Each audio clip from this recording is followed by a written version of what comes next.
Kami dari hamba Allah dari Lembang. Assalamualaikum warahmatullahi wabarakatuh. Assalamualaikum warahmatullahi wabarakatuh. Buya, saya punya adik laki-laki bekerja di rumah sakit.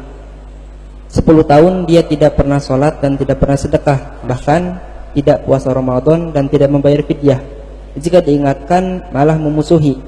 Apakah adikku murtad, Buya? Terus karena didikan ibu yang memanjakan anak, apakah ibuku akan menanggung dosanya? Yang pertama adalah hati-hati dengan meninggalkan sholat, meninggalkan puasa, itu dosa besar di hadapan Allah Subhanahu wa taala. Jangan sampai ada di antara kita begitu mudah meninggalkan puasa, meninggalkan sholat. Naudzubillah. Satu. Yang kedua, jika ada orang meninggalkan sholat, meninggalkan puasa, selagi mereka masih meyakini sholat dan puasa itu wajib, maka dia tidak dianggap murtad, tapi dia telah melakukan dosa gede. Itu madhab kita Imam Syafi'i dan jumhur, termasuk madhab Imam Malik dan madhab Imam Abu Hanifah, kecuali madhabnya Imam Ahmad nanti beda. Jadi seseorang kalau meninggalkan sholat melakukan dosa besar, semoga Allah mengampuninya. Akan tapi ketahuilah, dia tetap dianggap sebagai orang yang beriman kalau meninggal dikubur di kuburan kaum muslimin, kalau dia masih meyakini sholat itu wajib, puasa itu wajib. Kecuali dia sudah mengatakan karena puasa tidak wajib, puasa Ramadan tidak wajib, murtad dia.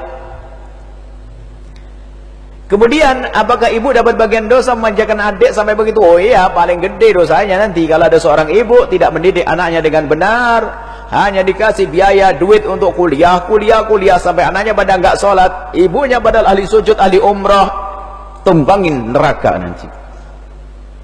Makanya akan menikmati ibadah untuk dirimu sendiri. Anakmu di mana?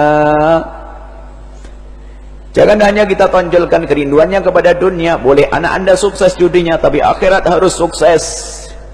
Alangkah banyaknya orang tua yang tertipu kalau membiayai anaknya urusan dunia, biayanya ratusan juta, tapi urusan agama dilupakan.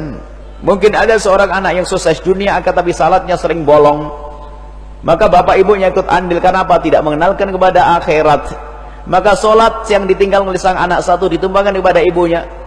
Ibunya rajin umrah, rajin haji, solat dan tidak pernah ketinggalan, tapi ibunya dosa tidak solat. Kenapa? Salah mendidik anak. Dapat tadi sang ibu dapat bagian kalau ibunya memanjakan sang anak, tidak dididik dengan benar, maka justru saham terbesar adalah sang ibu dan sang bapak yang salah mendidik anak. Bahkan kalau anak masuk neraka, anak pun tidak terima. Ya Allah, kenapa kau masuk ke neraka? Hei malaikat, kenapa kau masuk ke neraka? Karena kamu jarang sholat. Malaikat, saya jarang sholat karena ibu saya tidak ngajari. Oh gitu, mana ibumu? Plung, masuk neraka bareng. Hati-hati. Makanya di mana anak-anak anda? Semoga anak anda ahli surga semuanya. Semoga anak anda adalah anak yang dipilih oleh Allah dengan kemuliaan. Wallahu a'lam bishawab.